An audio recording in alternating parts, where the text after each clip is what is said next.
Good morning and welcome everybody to the first of our virtual InvestTechs. So InvestTech is an opportunity for us to try and draw together some of the technology themes around managed accounts. And through this year, we've tried to draw together some really interesting presentations which address both advisors and the way in which they should be thinking about technology, providers and the way in which they should be, the services which they have to offer, and some of the more innovative ways in which technology and data can be used. Coming up in future series, in future presentations at 12 o'clock each day this week, are Refinitiv on the use of data. Andrew O'Riordan talking about ways of avoiding IT failures within advice businesses. Tanya Searle from La Vista talking about the role of the licensee in managing technology in an advice practice. What the robos know that you don't. How do robos, without human intermediation, manage to take on and service clients? How do platforms introduce portfolio management tools in a way which really enhances advisor relationships? On Thursday, we'll be hearing from Wade Madison of Millermans, who were this year's winner of the Innovation Award for the IMAP Managed Accounts Awards on Smart Shield and the way in which they've integrated portfolio management from an investment point of view with technology. And finally, on Friday, we'll be hearing from Wealth02 and Praemium, both entrants in the innovation category for the awards this year, on specific aspects of technology which makes the use of managed accounts better.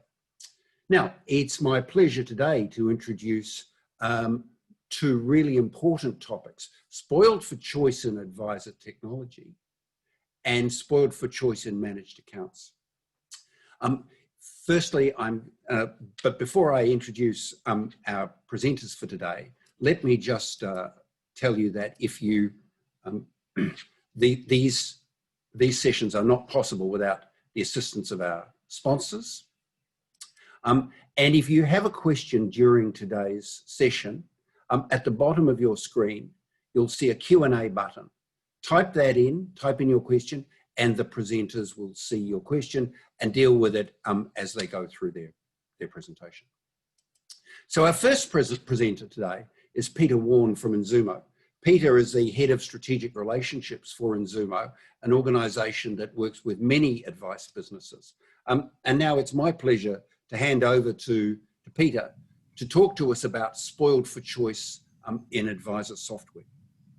Peter, welcome to InvestTech. Thanks very much, Toby, and good afternoon, everyone around Australia. Just a couple of quick bits of housekeeping. You may have noticed our original speaker for this topic was Brett Ebedes, who's a friend of mine. Brett, unfortunately, due to fate, couldn't present this time, but I hope I will do this topic justice on his behalf. As Toby mentioned, I work for a business called Enzumo, amongst a few other roles I hold in the industry. The only disclaimer I'm really going to put on this presentation is this is certainly not the views of Enzumo or its parent company, but certainly just some observations that myself and some of my colleagues have been making over our recent, the last 5 years of what we've been working on in advice technology and potentially what we see moving forward into the future. So we've only got about 27 minutes, so let's get straight into it.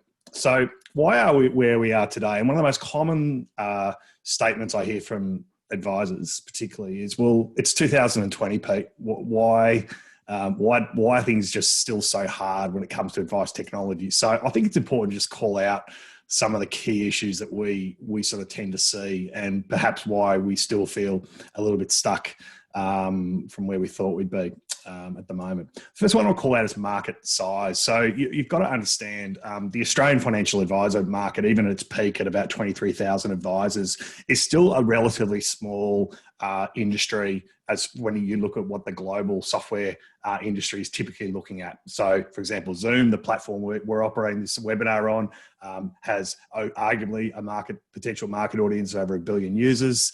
You know, when it comes to a marketplace for Australian financial planners, you're looking at a very small market.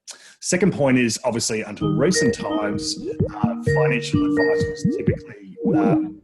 was typically controlled by the institutions, particularly the big 5 or 6, and a lot of software decisions were really made by those institutions, which pretty much sort of gathered up 70% of the advice community within those umbrellas. So that often meant that there was barriers to entry for other software companies to potentially come into the market. Poor data. I think this is at 2 levels. One is not a healthy exchange of data in the industry. That's been typically quite clunky between software providers, platforms, insurance companies, investment management, and the practices themselves and how they manage data.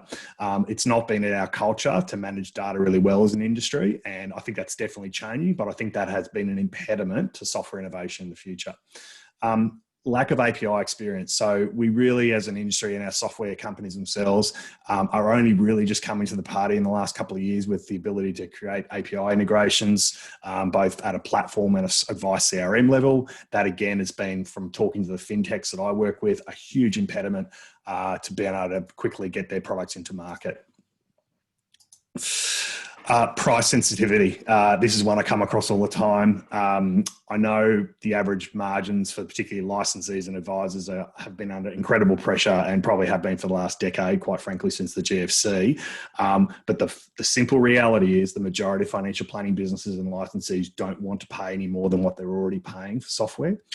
We haven't quite bridged that gap as to how do we reduce some of the human costs in our business versus the technology. And we often go through this sort of no man's land between when we're absorbing both for quite a period of time.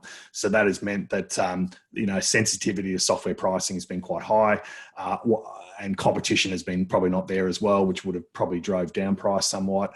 I would also say that for the majority, many institutionally run licensees have often been subsidising software costs. So it's probably only in the last year or two that many advisors are getting a true taste of what software actually costs to not only buy, but also to run and customise as well. The market's been fragmented in the last 3 years. I don't need to labour that point. It's well documented across the industry, but it's very difficult for software companies to really have an accurate picture of what the industry is going to look like in 3 or 4 years' time. If anyone knows, please let me know, because I'd love to. But when the market's going through so much change, whilst it does create opportunity for innovation, it certainly can be hard for software companies to really accurately predict just where they put their bets from a structural perspective around who are the licensees that are going to be in business, what's the IFA market going to look like, and frankly, which institutions we're going to be running around. We're probably getting a clear picture now, but that's only been in the last few months. So I think that's been important as well. Final point around global applications. Again, this is probably more for the home-based fintechs that are building software for Australia. They do find the Australian market is quite constrained if they're building software bespoke for the Australian financial services industry. I think those business cases become really tough to justify. And probably what's been more challenging, I guess, is that no one really predicted 4 or 5 years ago when the fintech explosion happened that advisor numbers would shrink as much as they did. And equally, no one quite pictured that the institutions, particularly the banks, would exit advice as quickly as they have. Many business cases that I've read from some of the aspirational fintechs out there, both in the application and the CRM side of the market, we're really relying on winning some of these larger contract deals from the institutions. That's effectively off the table for all intents and purposes. So you've often found some of these software companies have just frankly run out of money. And that's often where the time horizon comes as well. We do struggle in Australia sometimes to get innovative fintechs off the ground, and they do move overseas eventually. So that's just a dynamic that's playing out. That's why we are where we are. What's changing at the moment? Look, I think it's fair to say that there is a change in the demands for software. So I've particularly noticed in the last 12 or 18 months, many financial planning businesses are now actually carving out larger parts of their budget to not only spend on software, but also to spend on the development of applications, and how much they focus on this piece is becoming an increasingly relevant sort of number. And I think that's what's feeding some of the, I guess, the thirst or interest that's in this space currently at the moment. There is definitely some pressure on the supplier side, and I'll talk about some of the competitors in a couple of slides, but certainly I think there is increased competition, both from a pricing and a functionality perspective that's starting to play out. I think advisors are going to be big winners in that. We've seen a lot of global M&A, and in fact, global players starting to enter not only this market, but competing in multiple markets. Some of the best examples I can think of that are potentially Intelliflo joining the Australian market, who are Iress's major competitor in the UK, and looking at all the markets that they could potentially compete in. We've seen Salesforce show incredible interest in the Australian market, not just in terms of financial planning, but more broadly financial services with their financial services cloud. You've got some pretty big global players in this market. And if you actually think about the major advice CRMs in Australia, they're in fact mostly now owned by global players, globally based businesses, where you do get those scale benefits that they mostly look at. And I do feel that for software companies to be successful in the future, particularly in financial planning sort of space, they really need to be looking at building their products that are globally applicable, particularly, and at the very minimum, you would be saying the UK, South Africa, Canada as a starting point, but certainly more broader markets as well.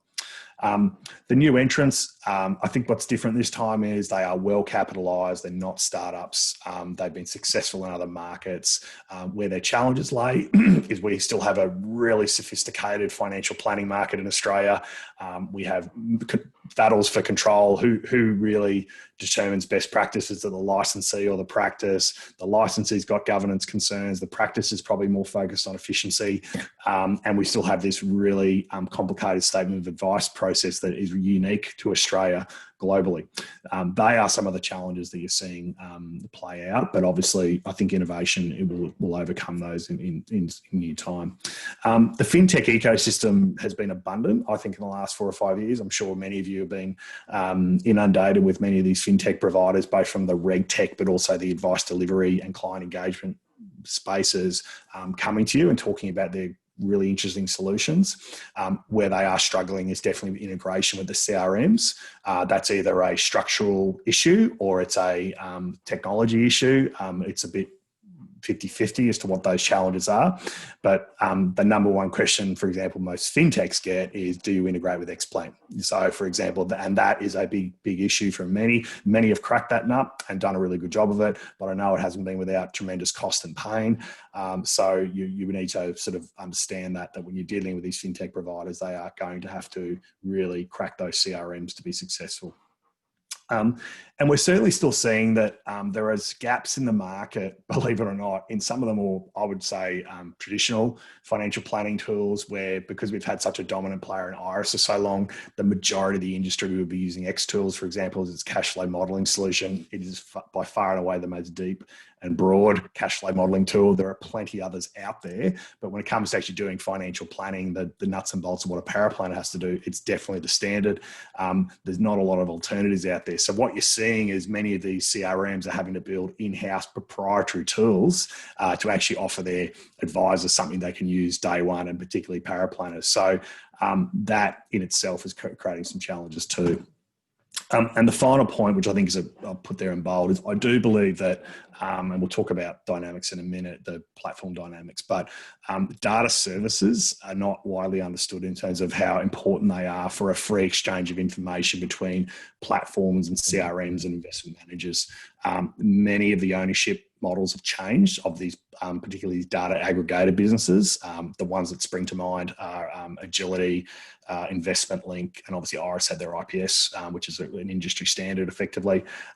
So it means if you're building a CRM and you want to have transactional level data for a client, you've really got to go to some limited sources to get that. And you potentially could be competing with their own core business models if you're doing that. So that has been, from the feedback I've had from some of the more aspirational fintechs out there, that's been an inhibitor.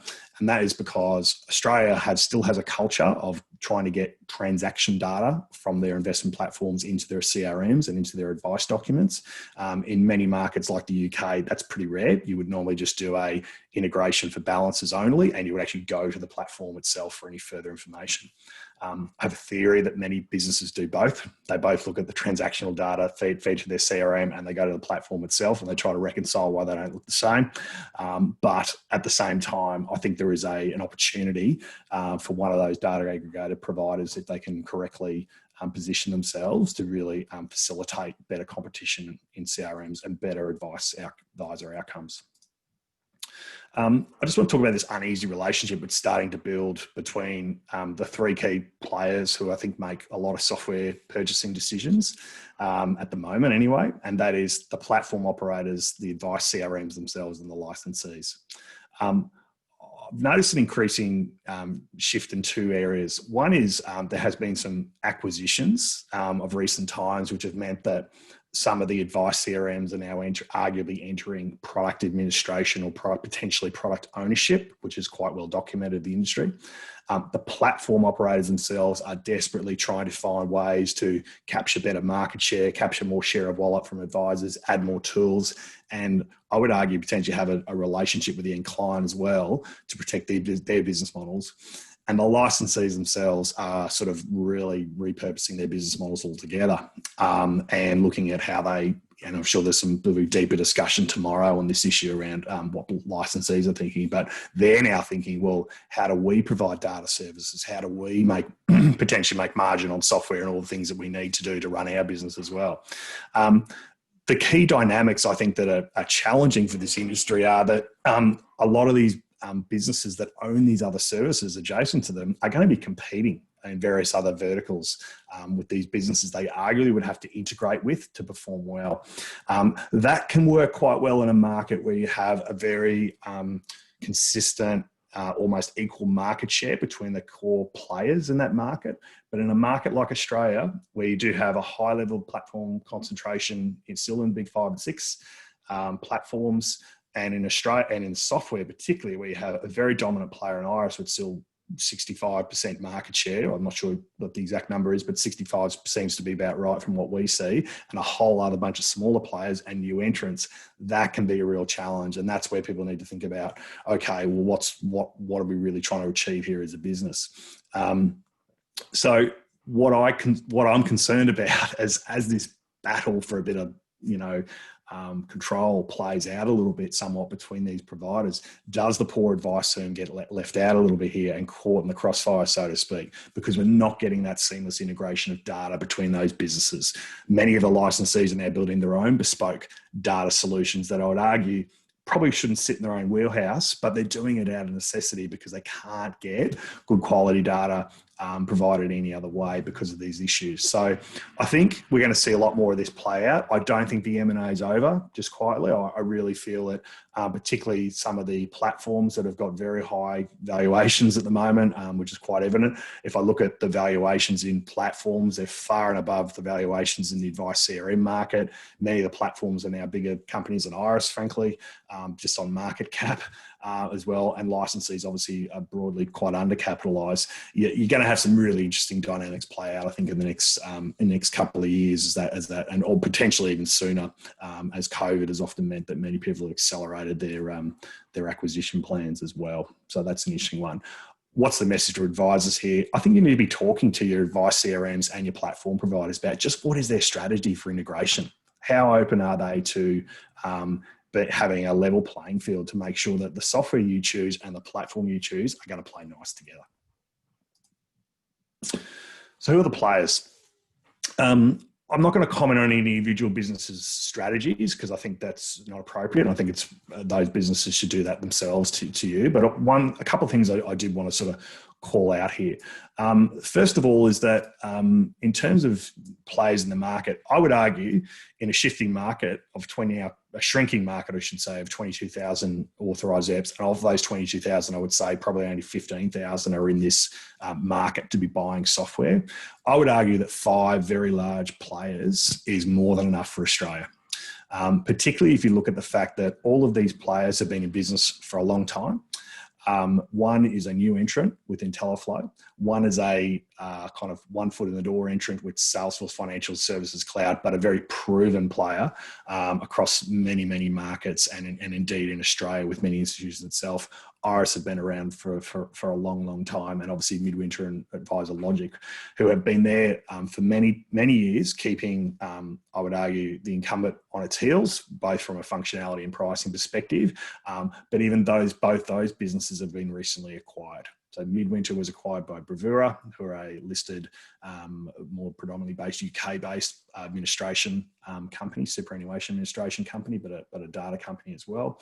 And AdvisorLogic now been acquired by a really serious global player in Morningstar. If you look at how well capitalized, and these are multi-billion-dollar companies, all of them in their own right, I would argue that is more than enough competition for the core CRM space. What we need to see more competition on is free exchange of data, better API integration capability across all of these platforms.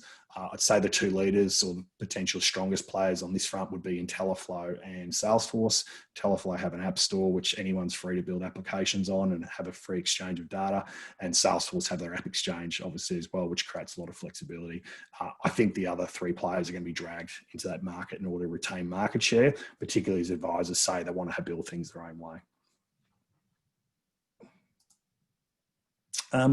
Just want to call out been doing a lot of reading in the last probably 6 months about what advisors are talking about, both from a variety of sources, both from the social media channels on the advice that exist across the industry. LinkedIn, NetWealth have done some great research as well, which is well worth reading. And I am finding an increasing trend of many advice businesses actually, looking at, well, what do we're going to build our own tech stack, and it's a term that frustrates me, but nonetheless, that's the terminology that's been used. We are seeing many advice businesses now, and some of the net wealth research has demonstrated this, using, in some cases, up to 16 applications to run their businesses. Now, some of them are core applications like Microsoft and various other things, but in many cases, we're seeing examples of businesses that are running an advice CRM, another marketing-based CRM, some front-end tools, some bespoke things they might be building, and various other little applications that may or may not talk to the CRM, and often using some other things to help them integrate. I think there's some unintended consequences in building a really complicated technology stack.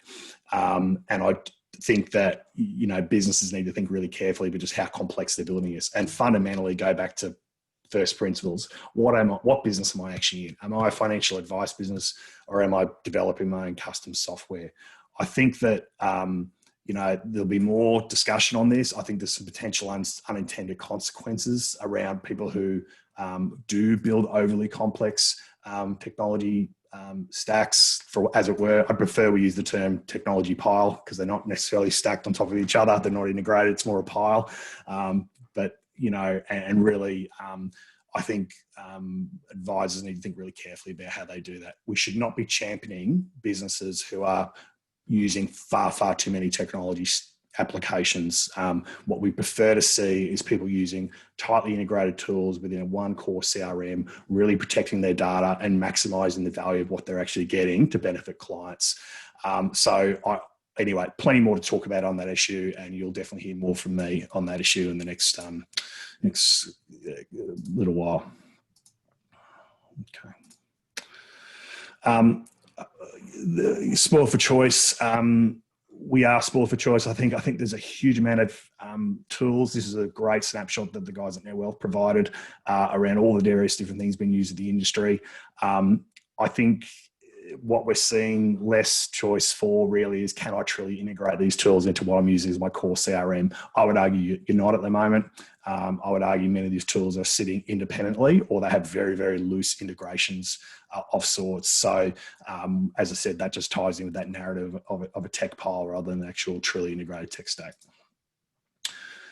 What are some of the problems that we're starting to come across, and we just want advisors to be a little bit aware of? So in Australia, we definitely have privacy standards around cybersecurity, but we are seeing increased interest from the regulator on how this impacts financial planning businesses. And there's one very well documented, well publicised case recently around a large institution around one of its financial planning businesses who had a cyber attack, and what the fines could be there. In the UK, for example, and in the EU, they have a GDPR, which is the Global Data Privacy Regulation Standard, which basically says even as a small business, you are liable for any data or cybersecurity breaches that happen with your client data. If you think about a financial planning business in Australia, I would argue they have some of the most sensitive, or they are an aggregation point for some of the most sensitive client data you could possibly put together. Many of you hold client data around their health, You certainly hold their tax file numbers, you hold information about their banking, their investments, and various other aspects of their lives. Yet when we do look at practices, we find they're not doing cybersecurity audits. Many businesses are still using quite loose integration tools. Some examples are there to actually connect their technology together or to manage data.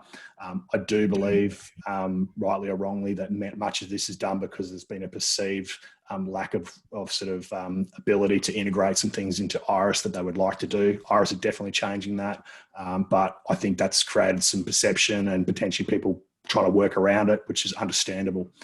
Some of the things we just do want to call out with particularly these types of applications like Zapier, Dropbox, and if that, is that they do not give you the same level of encryption that you would otherwise be wanting when holding secure data. We found evidence in the Net Wealth report, for example, that 25% of firms are using Zapier. It does meet many global standards for security. However, many cases, I'm sure people don't have two-step authentication set on. So once you integrate those apps, pretty much anyone that hacks you can get into those applications or tools. One of the problems with Dropbox is that it does leave fingerprints. So even if you remove data from your Dropbox, if you're not on a true business Dropbox account, you're not truly secure. So I think there's going to be, particularly when ASIC start running cases against licensees and the practices themselves, and the government gets more interested in this space, there's going to be a greater level of focus on what are you doing as a business for cybersecurity. And I think particularly with COVID, now that many of us are working remotely, that's even going to be more of a focus. I think you need to be looking at what does my technology approach mean for data security and talking to your advice CRMs about it. All the advice CRMs have fantastic data, global standard encryption, but the minute you start pulling data out of those tools, the warranty's gone. So you need to be really careful about that. Just a couple of last key points in the 3 minutes I've got left. One of the things we're not seeing enough progress on in sort of the view of the world that we have is there's been so much innovation on client portals, around workflow, around robo-advice, and how to even present financial plans and how they look. But what we're still not seeing a lot of innovation on is how do I put a financial plan together? So statement of advice generation. There are people who are trying. It is still a hugely complex process, no matter what CRM you're using. The minute you start adding multiple applications into that process, it becomes even more complex. We think we'll see more innovation in this at the moment, but it's important to understand that whilst I'm spending a lot of time putting these great tools in my business to improve the client experience through gathering data, whatever the case is, if I'm not actually investing in things that are actually going to improve the efficiency to put my advice generation process, make it shorter, I'm really not going to get a lot bang for buck from a cost to serve perspective with clients. So we would argue that you'd want to see a little bit more around that as well. There was a question about PI insurance and how does that manage around data security and how I do these things as a business. I'd say we're going to see a lot more interest in that space, particularly once the current ASIC test case plays out in court with that large institution. Some final points on software selection. I just think these are tickets to the game. Speak to your advice CRM, making sure whoever you're talking to that they're well capitalized. Is the data hosted locally? That's a really important issue. All the major ones are. Are they going to integrate with other applications, other fintechs, and all the platforms in the thing? And is the advice generation what they claim it is? That is the most important part. It's easy to get seduced by a really great UI, user interface, and things that look kind of sexy, for lack of a better term. But when it comes to actually being on the tools, I think it's really important to understand just how these systems work. We've heard time and time again of businesses that have gone to potentially some other CRMs or smaller CRMs, or maybe CRMs that were not designed to be financial planning based, and had all sorts of problems when it comes to advice generation. So I think really getting some good, reliable data and support on how to make those decisions and to certainly look before you jump is a really, really crucial fact. Sorry, I've just gone backwards by mistake. Okay, so what are things we can do now in the last 90 seconds that we've got here? So First one is client, is my data of a high quality standard?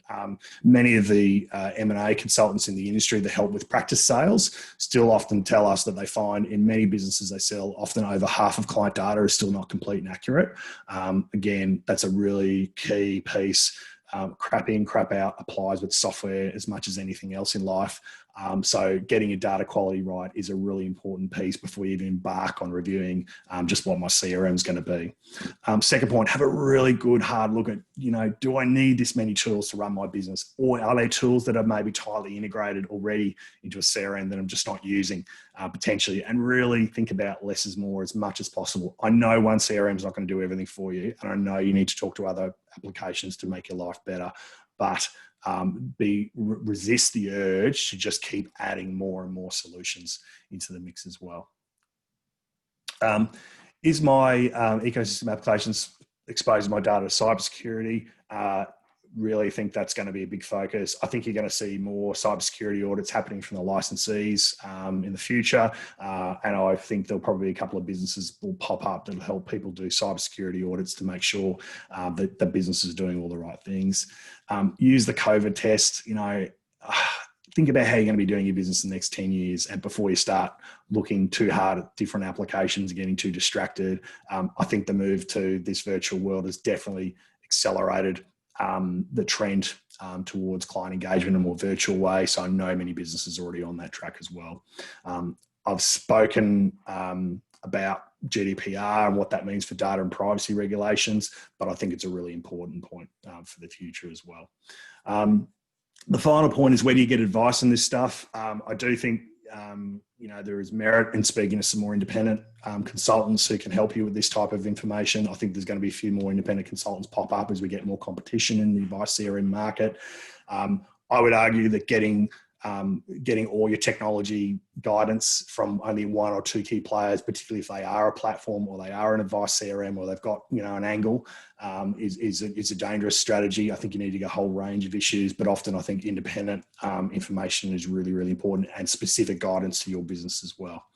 The final point I really want to make is that we shouldn't be working under a false assumption we're going to be spending less on software in the next 3 to 5 years because of more competition. I don't think prices are really going to drop. In fact, they might even go up.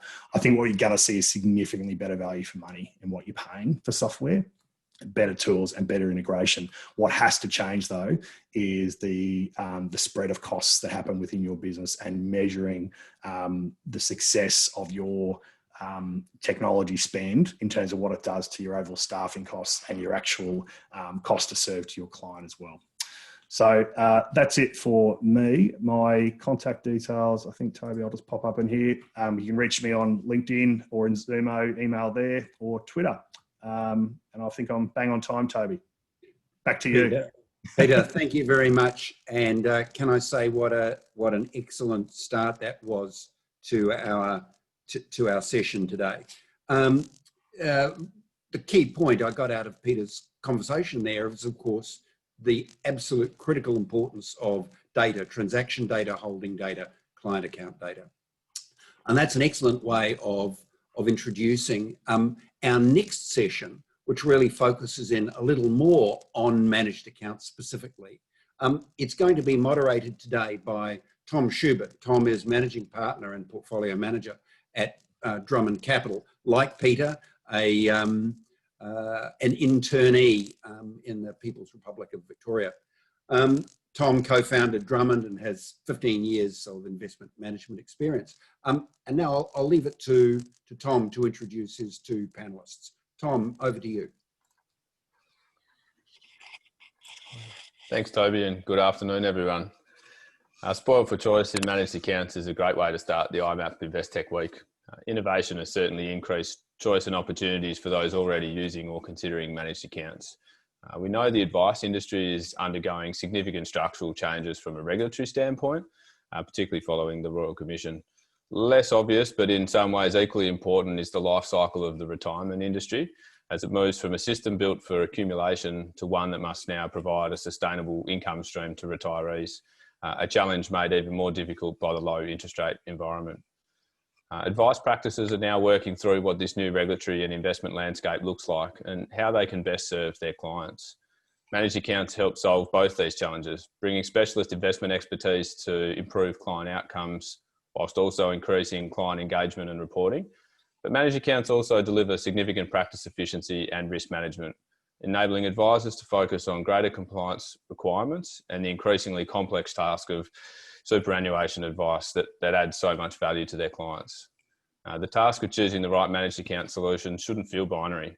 Most advice practices have different client segments and service propositions within them. So it's important to choose service providers that have both the flexibility and the capability to build a solution that best meets the needs of all clients. It's a pleasure to be here to moderate the session today. Drummond are a global multi-asset investment manager focused 100% on managed accounts. And in keeping with today's theme of choice, I'm pleased to say our investment solutions are available as an IMA, MDA or SMA structure. Today, we're lucky enough to have with us two very experienced professionals that are helping drive innovation in managed accounts. Co-founder and CEO of Philo Capital Advisors, Brett Sanders, and BT's head of managed accounts, Zac Leman. I've had the pleasure of working closely with Brett and Zac over the past few years, and both have a vast wealth of knowledge about managed accounts and the technology. But importantly, as it relates to today's session, both manage businesses which, through their open architecture approach, are helping ensure advisors are indeed spoilt for choice in managed accounts. I'll now hand over to Zac to share his views before Brett presents a practice case study, and we'll follow this with a Q&A session. I've got a few questions to get us started, but also I will monitor the Q&A feed, so please type in your questions and I'll do my best to direct them to the panel. Over to you, Zac. Thanks, Tom. Just let me slide forward.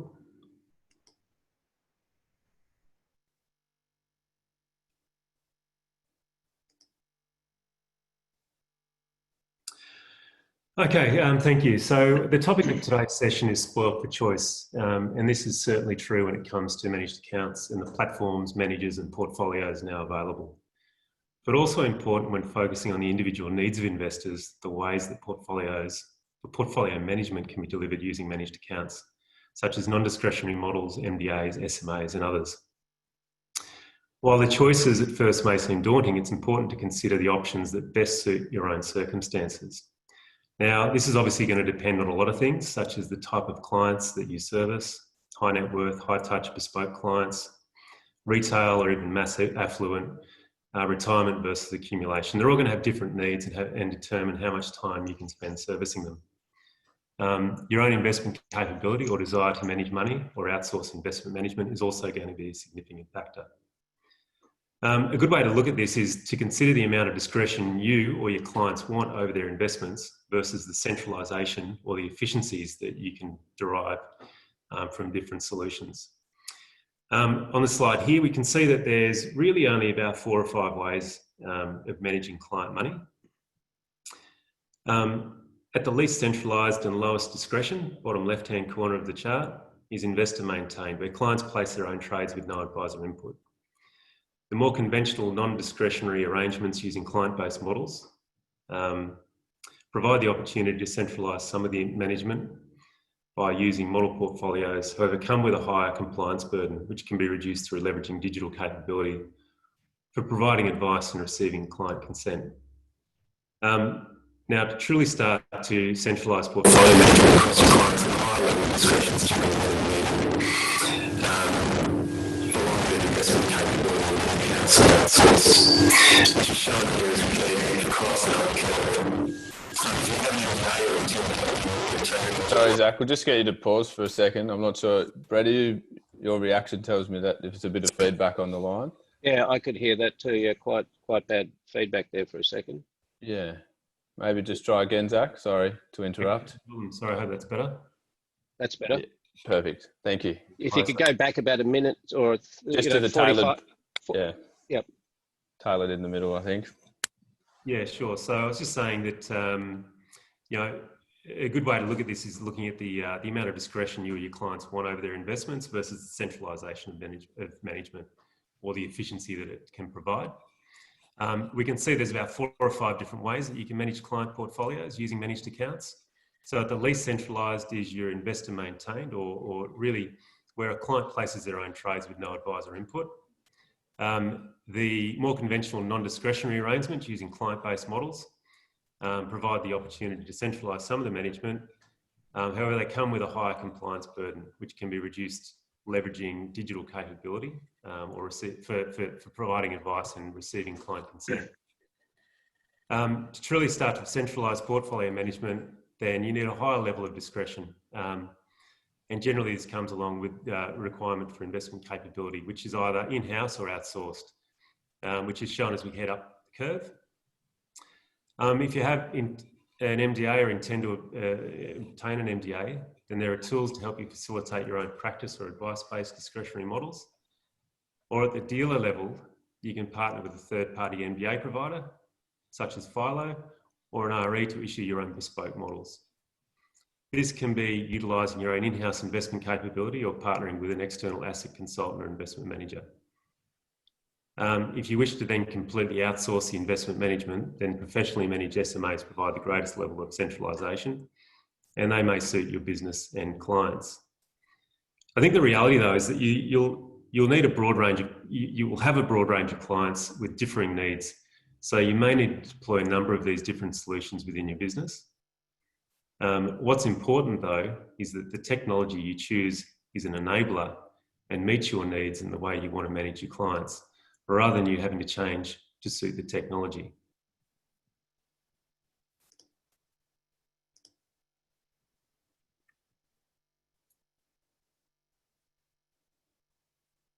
As a platform provider, with managed accounts at the core of our offer, we've built the technology needed to support all of these different models.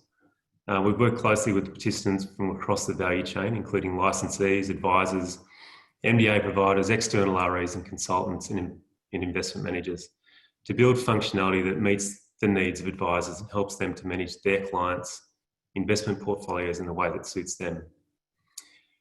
This slide shows the offers available through Panorama. At the left is on the far left is our BT managed portfolios, which is an off-the-shelf solution of professionally managed investments or portfolios using BT as the RE. Beside that is our licensee portfolios, which is adapted to allow licensees to offer their own model portfolios using BT as RE. And they partner with BT and other external consultants to leverage their expertise, guidance and support to issue those portfolios. Beside that is our portfolios issued through a third-party RE. So that is a bespoke solution which enables licensees to offer their own portfolios using the services of an external RE rather than BT. So they provide a full discretionary service to clients for managing portfolios. In the centre box there is our tailored portfolios.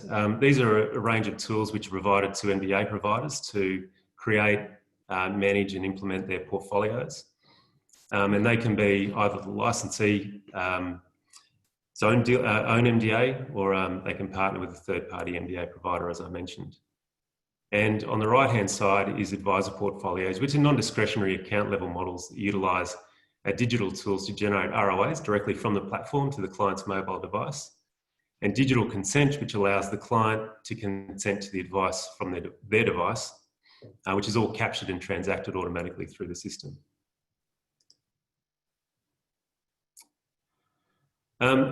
What's important here is that it doesn't or it shouldn't matter through which offer you hold assets, or for that matter, how many different offers you hold. The service proposition and provision to your clients is exactly the same. Through Panorama, the technology brings together all internal and external investment capability and delivers them alongside each other in a single account. In this example on screen, it may be a client that holds a off-the-shelf, diversified low-cost SMA to keep the cost down for the core part of their portfolio. This could be sitting alongside a more bespoke tailored portfolio, which is designed to achieve a certain outcome. And they may also hold some listed securities and direct managed funds, which they brought to the table when you secured them as a client. Obviously, not all clients are going to look like this, but many will to some degree. So as I mentioned earlier, it's important that the technology provides the efficiency and optionality to meet your needs rather than forcing you to change them to meet the limitations of the technology. Thanks, Tom. Thanks very much, Zac. That was great. We might hand over to Brett now, if you mind bringing up the slide. Thanks very much. Okay, thanks, Tom. Thank you, Zac. Look, what we're hoping to do, and I just have the one slide, what we're hoping to do is talk through ways that practices are typically looking at this question of, which managed account to use. And predominantly in the retail advice space, it's a choice between SMA and MDA, and Philo, full disclosure, is an MDA provider. So people assume that, maybe we're not so keen on SMAs, but, it's far from it.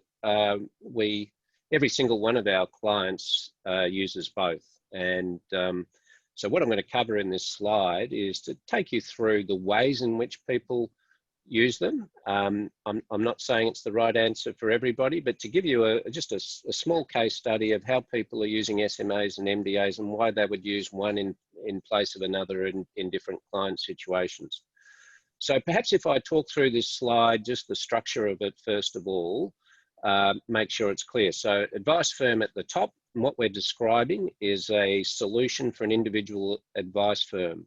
So the first thing to be said here is that we don't have, sort of one standard menu of services. We do build bespoke solutions for larger advisory firms.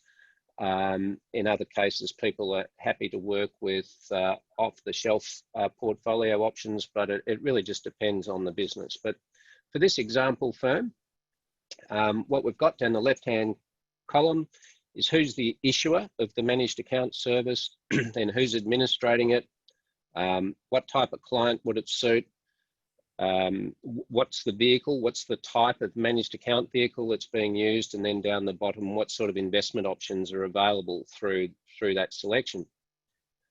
So let's take them now row by row. And so at the top, the issuer. Most SMAs in the market today are issued by the platform that's offering them, and they're a PDS-based product. And so you can log on to Panorama, you can log on to a range of other platforms, and you'll see a choice of SMA products. In Zac's slides earlier, you saw that BT can offer off-the-shelf SMAs, but also dealer SMAs with BT as the RE, or you can have a third-party RE as well. So quite a breadth of choice, but all they're offered on the platform. The other potential is for an MDA provider to issue an MDA service. In this example, could be Philo.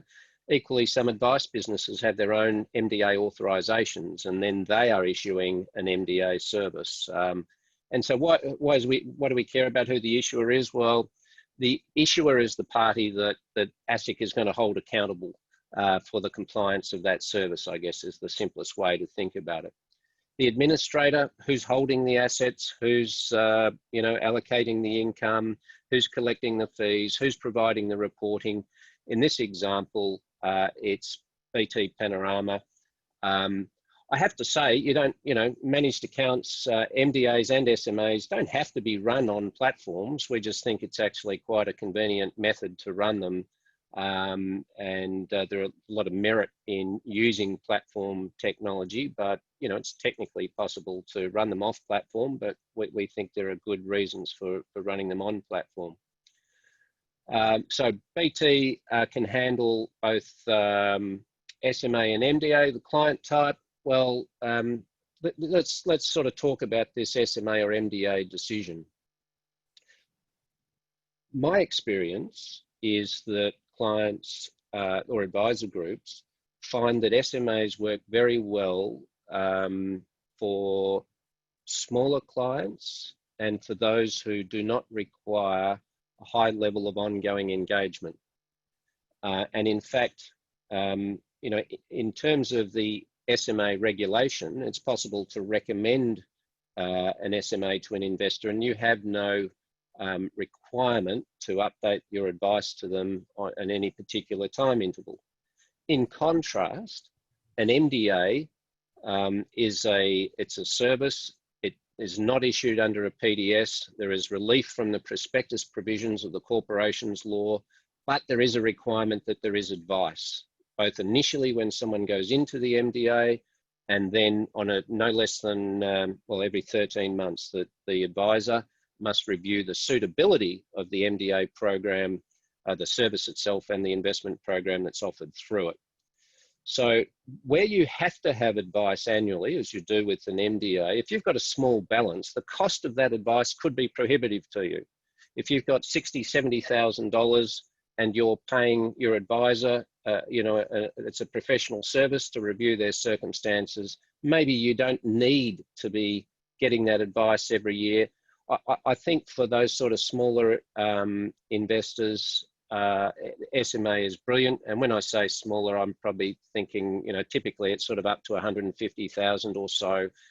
It's where we see advisor groups using SMAs. So they're smaller or they're less engaged clients, SMAs can be very good. Where people are actively engaged and they may have a desire to be more involved, or people who have that need for regular ongoing communication, they have more frequent advice needs, we think the MDA is a better solution. There are a variety of reasons for that, but one of them is that for financial advisors positioning themselves as professional services providers, that the MDA feels more like a professional service. There's not that sense of, here's a PDS with 5 investment options in it, you're one of those. I think for many highly engaged investors, that's not an edifying experience in a way, to be sort of put in one of 5 boxes. I think the MDA solution is one where the investor's receiving an advice document. It has an investment program on the back of it. It's couched in terms of the asset allocation ranges that they'll be exposed to, and it's a better experience from their point of view. So, how do you use an MDA service in that example, or an SMA? They can just be simple multi-sector portfolios where you have a range of products there. But where you get more complex needs for people, so it's not just a case of they're the conservative, the balanced, or the growth, you can mix it up. So you can have somebody who's in say a balanced portfolio, but they want to tilt in a particular direction. You can use single sector models to do that. And similarly, where you get to the large and complex clients, you could use, say, an MDA with bespoke exposures elsewhere. So you saw Zac's slide where Panorama had a variety of sleeves in the portfolio. You can have money sitting in the MDA sleeve, and then you could have money sitting in a normal IDPS managed fund sleeve.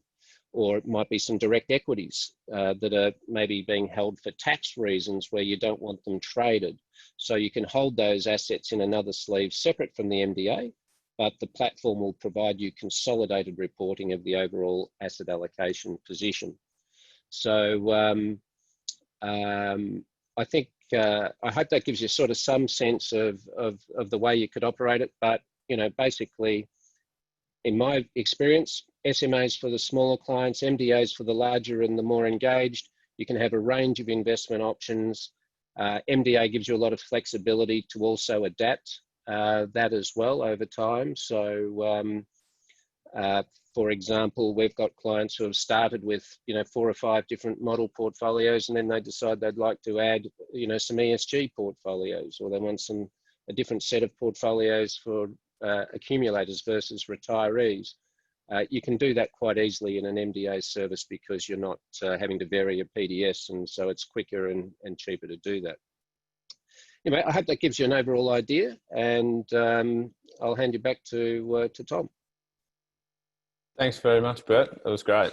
We might just start with, we'll keep you on the floor for a second. I guess FASEA and the best interest duty is a significant consideration for all advisors now.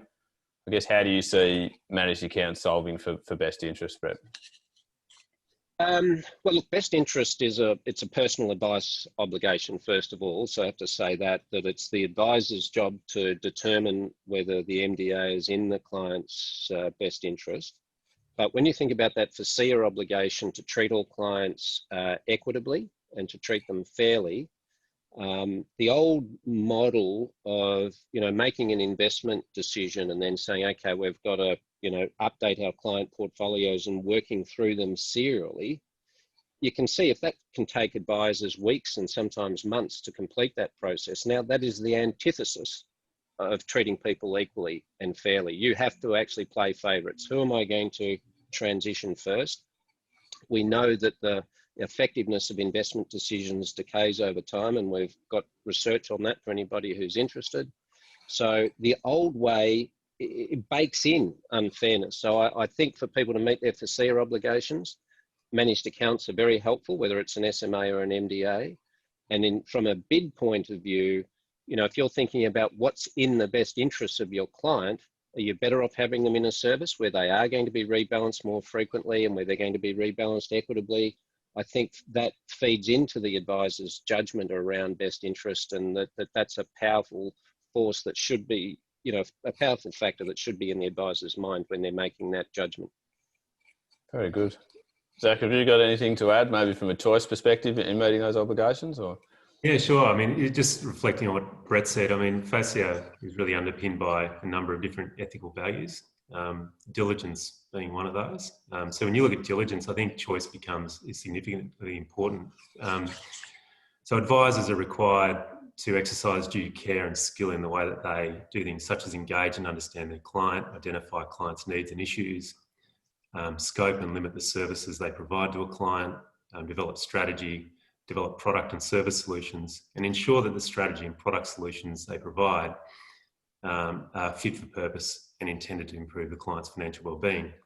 So I think clearly based off that, it's generally not going to be feasible that one solution is going to meet the differing needs across all clients. It therefore goes without saying that an advisor is going to have a range of solutions. So they're going to need that choice.